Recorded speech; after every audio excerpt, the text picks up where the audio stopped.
Let's talk about the 3 biggest myths in email marketing that are secretly costing your brand money every single month. We work with 7- and 8-figure e-commerce brands all day, every day. And time again, these same myths show up in Klaviyo audits like bad habits that just won't die. So today, I'm going to help you bust each one and show you what to do instead.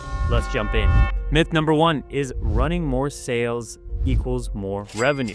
If you're sending discounts 2 to 4 times a month just to hit cash flow goals, I get it. It feels like the fastest way to boost revenue. But here's the problem. You're training your list to never buy at full price. That discount code in the welcome pop-up, it's now expected. That 15% flash sale, not exciting anymore, especially when you do it multiple times a month. And that customer who almost bought but didn't buy, they're just sitting around and waiting for the next sale to happen. Here's what constant sales really do. They erode your margins. So if your product has a 40% margin and you're doing 10 to 15% discount codes every other week, you're now slashing down that margin to 30 to 25%. And after ad costs, you don't even have anything left. Running discounts also cheapens your brand positioning. People see it as it's always available and that they can always get it at a discount. And they definitely kill buying urgency because there's always a better deal coming, whether it's a week from now or 2 weeks from now. And if you've ever looked at your email performance and thought, why aren't more people buying? It's probably not the price. It's the belief. People don't buy what they don't trust. For example, if you're shopping for acne cream, but you don't believe that it's going to solve your acne problems, it doesn't matter how many discounts you get. You're still not going to buy because there's no belief in the product. Now here's what we do instead. At Aspect, we focus on building belief and adding value before the pitch, educating them on why the product exists, what makes the product different, and how the customers will get value from the product. Showing customer results, reviews, success stories, UGC, all of that adds up to breaking down common objections.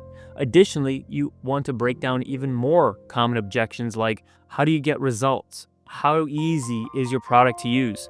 The justification for the pricing. It could be a specific manufacturing process or the way you formulate your product. Anything helps chip away at that value objection. And then you can introduce your offer. Because if your product clearly solves a problem, you don't need a discount to make the sale. Now moving on to myth number 2. More flows equals more revenue and better automation. We've seen Klaviyo accounts with 30, 40, and sometimes even 50 flows running all at once, and 90% of them do absolutely nothing. And here's what too many flows actually does to your account.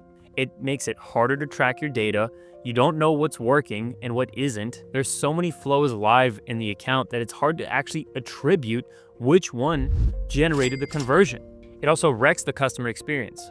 With so many flows live, there's bound to be overlap in messaging, and some customers are likely getting double messaged, sometimes even with irrelevant messages. And lastly, it slows down the troubleshooting process. When something breaks, it's so hard to track a needle in the haystack when the haystack is 6 foot high. Now what's the fix? You want to simplify. Instead of 5 abandoned cart flows, 4 welcome flows, and a dozen one-off triggers, build one clean, consolidated version of each core flow.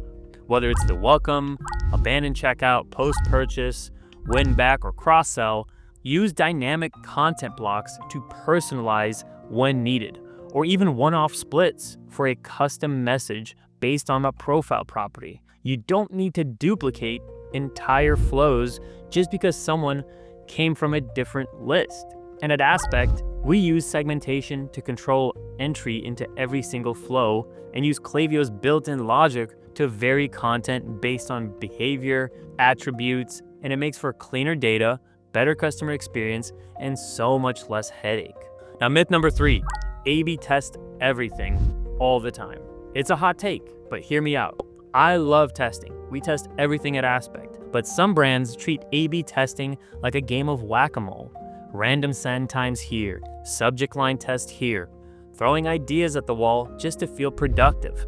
And that's the problem, because A/B testing only works when it's strategic. Think back to high school chemistry. I'm sure your teacher went over these 3 specific rules before letting you run around the lab doing experiments, one variable at a time, so you know which variable actually pushed the needle forward. Clear hypothesis, having the intention behind what you're testing and why you're testing it, and statistical significance. You need enough data to come to an actual conclusion based on the results that you got. If you have too little sample data, can you really make a decision? And if you're testing subject lines, send times, email content, all in the same campaign, how will you know what actually moved the needle? Instead, do this. Test one variable per send. Rotate test types every week. For example, week 1 is subject line. Week 2 is call to actions. Week 3 is timing. Look for repeatable wins and not one-off spikes. And most importantly, don't test if you don't have a clear reason to. And sometimes testing is great, but it's all about for the betterment of the account and how much revenue that account can bring. And sometimes there's different levers that you can pull, and A/B tests may not be the lever that brings in the most results. Now, if you want to learn more on how to set up proper A/B tests, I have a video for you right up here, so go ahead and check that out after. And to quickly recap, you don't want to discount all the time. It doesn't increase trust, it actually kills it.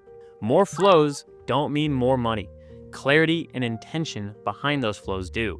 And lastly, A/B testing should be intentional, not just more busy work. Now, if any of those sounded familiar, don't stress.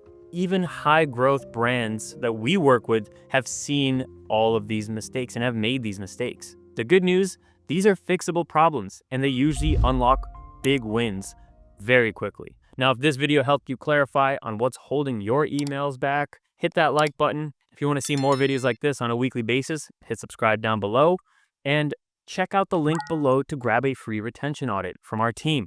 We'll dig deep into your Klaviyo account, show you what's working, what's not, and give you a retention roadmap that actually moves revenue. YouTube also thinks that you're going to love this video right here, so go ahead and check that out, and I'll see you in the next one.